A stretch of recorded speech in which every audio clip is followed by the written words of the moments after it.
नमस्कार मित्रों, मैं सिद्धांत फिर उपस्थित हूँ आप सबके समक्ष एक नई डरावनी रहस्यों से भरी कहानी को लेकर। तो चलिए शुरू करते हैं आज की हमारी कहानी।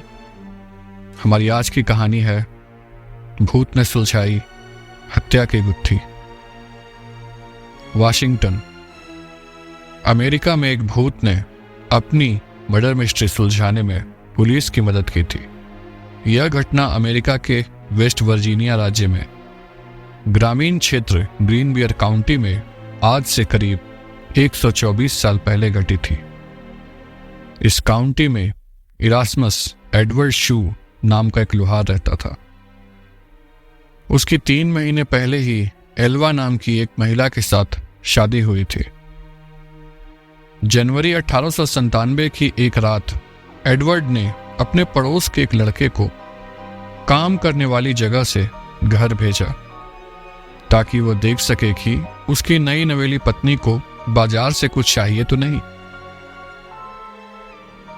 जब वह लड़का ग्रीनबियर काउंटी में उसके घर के दरवाजे पर पहुंचा तो उसने एल्वा को सीढ़ियों के नीचे पड़ा पाया। एक पल के लिए वह लड़का ठिठक गया। उसे समझ नहीं आ रहा था कि वह क्या करे। उसने एल्वा को सीधा किया और चेक करने की कोशिश की कि आखिर हुआ क्या है। एल्वा का सिर एक तरफ झुका हुआ था। पहले तो उसे लगा कि एल्वा शायद सो रही है। वह चुपचाप उनकी ओर बढ़ा और मिसेस शो कहकर उन्हें जगाने की कोशिश की। कोई जवाब न मिलने पर वह घबराकर वहां से दूर चला गया और अपनी मां को इस बारे में बताया। पड़ोस में ही रहने वाली उस लड़के की मां ने एल्वा को बेसुध पड़ा देख स्थानीय डॉक्टर और सरकारी अधिकारी जॉर्ज डब्ल्यू कन्नप को बुलाया।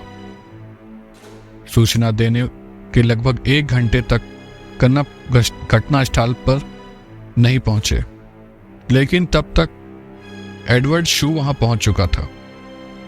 वह अपनी पत्नी के शव को वहां से उठाकर बेडरूम में लेकर गया। उसे नहलाया, कपड़े पहनाए और बिस्तर पर लिटा दिया।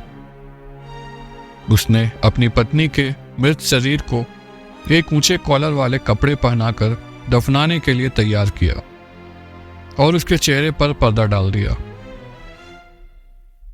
इस दौरान सरकारी अधिकारी और मौत के मामलों को देखने वाले स्थानीय डॉक्टर जॉर्ज डब्ल्यू कन्नप भी पहुंच गए। उन्होंने मृतक महिला के शरीर की जांच शुरू कर दी।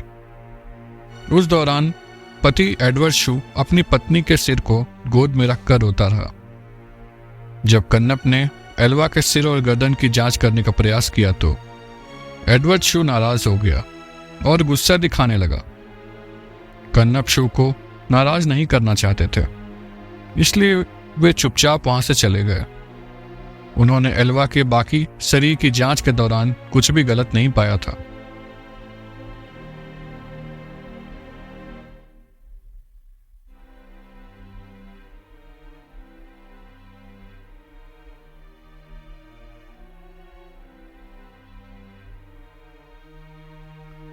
डॉक्टर ने मौत के कारण को बेहोशी और प्रेगनेंसी से जोड़ा। कन्नप कुछ हफ्ते पहले के एल्वा का भी इलाज कर रहे थे, इसलिए उन्होंने मृत्यु के कारण को अचानक आई बेहोशी करार दिया। उन्होंने बाद में इसे गर्भावस्था से जुड़ी परेशानियों से जोड़ दिया। एल्वा के शरीर को लिटिल सेवल माउंटेन के उसके बचपन के घर ले जाया गया और दफनाया गया। ताबूत में भी एल्वा के सिर और गर्दन को शू ने किसी और को न तो छूने दिया और न ही देखने दिया। हालांकि उसके इस अजीब व्यवहार को लेकर वहां मौजूद लोगों में से कई को शक पैदा हुआ, फिर भी किसी ने कुछ नहीं बोला। सबको लगा कि शायद शू तकलीफ के कारण ऐसा कर रहा है। एल्वा की मां को अपनी बेटी की मौत पर यकीन नहीं था। एल्वा की मां मैरी जेन हिस्टर को छोड़कर हर कोई इस मौत को प्राकृतिक मान रहा था। वह शू को कभी पसंद नहीं करती थी और उन्हें बिना सबूत के भी यह यकीन हो गया था कि शू ने ही उसकी बेटी की हत्या कर दी है। पर बड़ी बात यह थी कि सिर्फ एल्वा ही बता सकती थी कि उसके साथ क्या हुआ था। ऐसे में मैरी जेन हीस्टर ने एल्वा की आत्मा से बात करने का फैसला किया। उन्होंने आत्मा को बुलाने के लिए कई विशेषज्ञ पूजा और प्रार्थनाएं शुरू करवा दी। कई हफ्तों तक सुबह शाम प्रार्थना करने के बाद उसे एल्वा की आत्मा से उत्तर मिला। हीस्टर ने दावा किया कि उसकी बेटी उसे अपनी कहानी बताने के लिए लगातार 4 रात सपने में दिखाई दी। उन्होंने कहा कि आत्मा पहले एक उज्जवल प्रकाश के रूप में प्रकट हुई, धीरे धीरे एक मानव रूप लेकर अपनी कहानी बताने लगी। इस दौरान पूरा कमरा ठंड से भर जाता था। लगातार 4 दिनों तक एल्वा की आत्मा ने अपनी मां को सपने के जरिए पूरी कहानी शुरू की।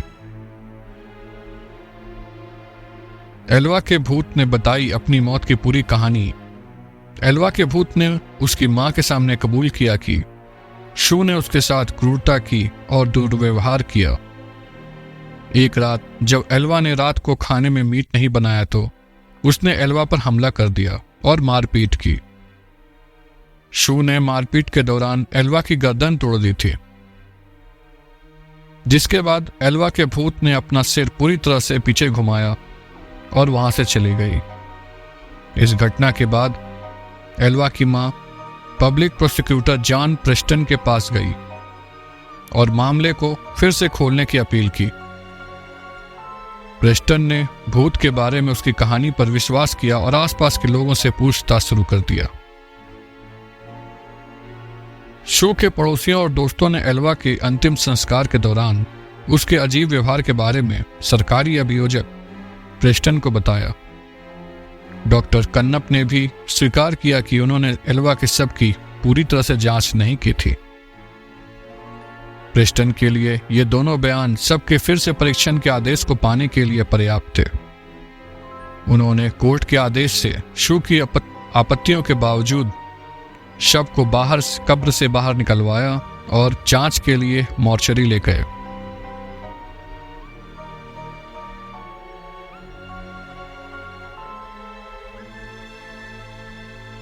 एक स्थानीय समाचार पत्र द पोंकाहोटस टाइम्स ने बाद में रिपोर्ट किया कि गले पर उंगलियों के निशान पाए गए थे, जिससे पता चला कि एल्वा की मौत दम घुटने से हुई थी। उसके गर्दन पर गला घोंटने के निशान पाए गए थे, जिससे गर्दन की नस और कोशिकाओं को काफी नुकसान पहुंचा था। गर्दन की हड्डी भी टूटी हुई मिली, जिसके बाद इस मौत की विस्तृत जांच की गई और शू को उसके मौत का गुनाहगार माना गया और उसे कड़ी सजा दी गई।